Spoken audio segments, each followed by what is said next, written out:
nin waxaan la kulmay soo heshiisiyey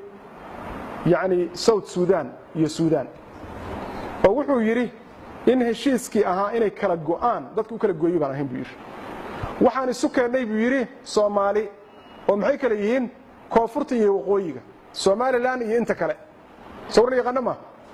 waxaan la yaabnay buu yiri munaafiqnimada Soomaalida ma garat kuwaas buu yiri waa la keenayaa albaabkaasi kuwa ka soo galayaan kuraas xagga abi fariisanayaan security bana dhaxda fadhiya kuwan albaabkan ay ka soo galayaan halkan ay fariisanayaan buu yiri security ba ayaan dhinacooda jooga buu yiri haday nimanka ay soo dhawaadaan waa isfar saarayaan buu yiri wax isgaarsiyaanba waa South Sudan iyo Sudan sama waa ka dhab dagaalku waa ka dhab colaada isma rabaan isma bixinayaan soo sida ma Soomaalida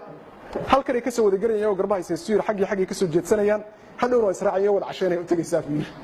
halkan marka la fadhiyeen waxay leeyihiin maya annagu waxaan rabnaa i'tiraaf kuwana waxay leeyihiin maya nagama go'daan oo isku meersanna soo yaqaan ma war waxa ciyaar weey khayr Allah insiyo Soomaaliya Rwanda 1 milyan bay bil isaga dileen nin baa soo baxay ninkii markuu soo baxay wuxuu yiri maxaan sameeynaa ma argoosana waa awoodi karnaa mise waa cafinaayo taariikh ma dhignaa reerkiisii oo u diyaarsan inay argoostaan buu yiri maanta la iga yeelo taladaas garanaysan wariyaa ma qiranaysaan haaba yiraahdeen waa kuwii laga wadbatay way soo la yaqaan ma wariyaa idinkuna cafiya Soma idinka soo haray maalin dambe wixii aad samayseen dib ha ugu laabanina wixii aad disheen meel la isugu keeno madxaf bay sameeyeen museum aad u weyn ayaa la sameeyay madxafkiiba waxa yaala madaxyadii oo qalfoofa maalinka maanta kuwii wax laayay Soomaha halkaas la keenay baa la yiri galabkiina waa yimaadaan waa barortan intaas lagu xukumay subaxina waa yimaadaan waa barortan dalxiis baa loogu yimaadaa hadda meesha la yiraahdo Kigali waa caasimada ugu horeysa xagga horumarka Afrika soo la yaqaan ma buug baa laga qoray la yiraahdo 1000 hills on hayo maxaa uu leeyahay nin ka qorahayo authorka waxaan arkay buu yiri ninka la yiraahdo Paul Kagame wuxuu leeyahay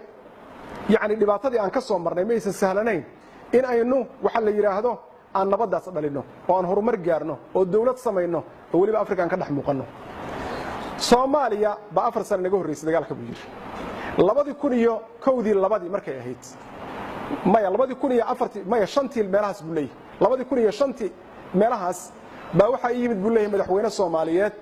oo dawarsanayo tuugsanayo oo wuxuu leeyahay wuxuu igu kaalmee xogaa ciidana isi xogaa lacag isi xogaa magaciisa isi waxaas waa harayaan anaga kaydnoo yihiin sharaf darradaas iyo hanada noocaas oo kala soo la yaqaan ma in la iscafiyo anaga dadka ugu yeeri jirnay maanta maxaa lagu ceebinayaa intaan iscafin weynay madaxweynaheenu uu tuugsanayay madaxweyne kale oo xaaladdu soo maray xaalad ka adag soo maray soo racdaday ma waxa dhacday xilliyada kamida waxa ka sheekayn jiray professor Gaashaan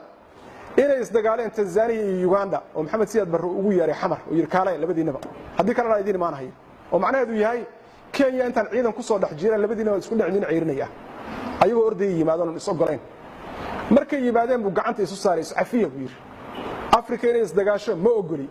wuxuu madax u ahaa oo AU-da ayuu madax u ahaa yani ururkii yani AU-da hadda meesha ay joogto oo kale joogay uu madax u ahaa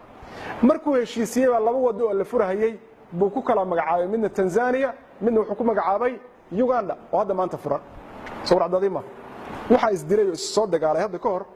Yugoslavia wadankii la oran jiray Bosnia iyo Serbia nimanka la yiraahdo dadkii muslimiinta ah waa la xasuuqay nag baa laga dhigay ayaguna dhibaatay markii dambe geysteen qaarkood wax bay nag ka dhigeen oo xasuuqeen oo xalafiyeen maxaa laga dambeysiyay waxa laga dambeysiyay in la heshiisiyo program baan fiirsanay maalin aan dheerayn nin xasuuqi ugu baanaa wax ka geystay oo la soo celinayo leeyahay dadkii aad u geysatay xasuuqa maxaad ka dareemaysaa kaas wuxuu leeyahay xanuun aan la seexan karin baa wali ahaya maxaad sameynaysaa wuxuu leeyahay waan u tagayaa cafis baa ka dalbanaya kaas intuu u tago buu leeyahay hal caafiyo kaas ay diidayaan waxaad samaysay ma garanaysaa waxaad geysatay ma xasuusataa halka qofka ku dishay ma garanaysaa halka qofka ku shabaxday ma garanaysaa qaarna waa cafinayaan qaar waa ka tagayaan lama hadlayaan qaar waa ku xanaaqayaan يعني ninkaas muxuu raadinayaa dadkaas inuu dareensiyo aan ku sii daro South Africa wadagtii wixii ka dhacay midabta koorkii iyo dhibaatadii dhacday Nelson Mandela oo madaxweyne noqon doona 720 sano ayuu xabsi gudihiisa ku soo qaatay tanagii uu ku maxaan ku dhahay xaaji gudan jiray xitaa waa soo dul istaagay iyo qolkii uu deganaa qolkuna waa ka tanaguna halkaas u yaala oo aan xitaa loo ogolaan suuliin uu galo xaaladda noocaas uu ka soo gudbay markay ku guuleysteen halgankoodii oo xabsigii uu ka soo baxay oo awoodii ay yeesheen wuxuu sameeyay Nelson Mandela khudbadii uu akhriyay dib u dhageysta garanaysa wuxuu yiri cafis baan bixinaynaa laakiin wixii dhacay ma hilmaamayna sawir yaqaan ma oo macnaheedu waa maxay inaysan mar labaad soo laabanin dalkii buu arkay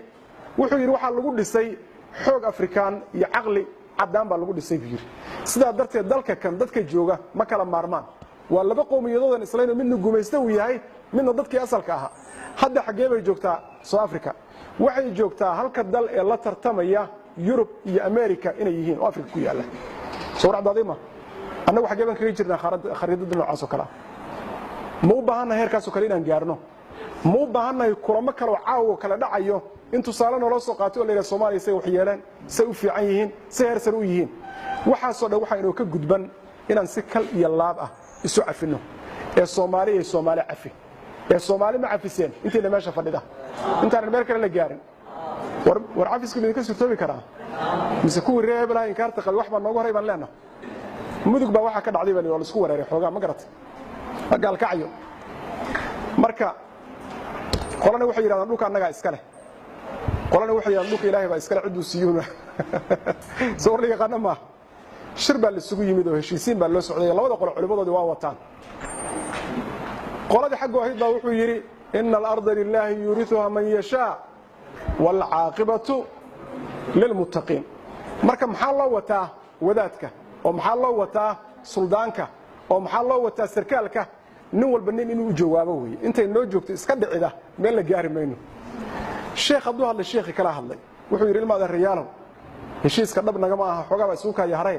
banaanka isugu ka yaar isugu soo ka bixiyo biir soo yaqaan ma nagu jirtaa banaanka isugu soo ka bixiyo mar kale oo 20 sano iyo 7 sano qaad armina ku jirtaa maya caafisun baa naga suurtoobi kara America ayagoo diriray oo dhibaato ay dhacday xeer la yiraahdo iyo fikir la yiraahdo forgiving reconstruction waxa soo saaray ninkii la dhihi jiray Ibrahim Lincoln soo yaqaan ma يعني ماشي العقاب لها dadkii dambiyada geystay bal in dib u dhis lagu sameeyay iscafinto in la cafin karo dadka ummadda ay ka mid noqon karaan maxaa yeelay dad difaacay helayaan dhibaatadii yaraan mayso ma dhamaanayso inagu marka dhibaatada soo uga bixi karna maxaa noo raqiisan meeran maanta isxagashiyo kow iyo xisaabtan dhahno miseenan dhahno afallahu amma salaf bal cusub noo fura bal cusub Allah noo fura jazakumullahu khayran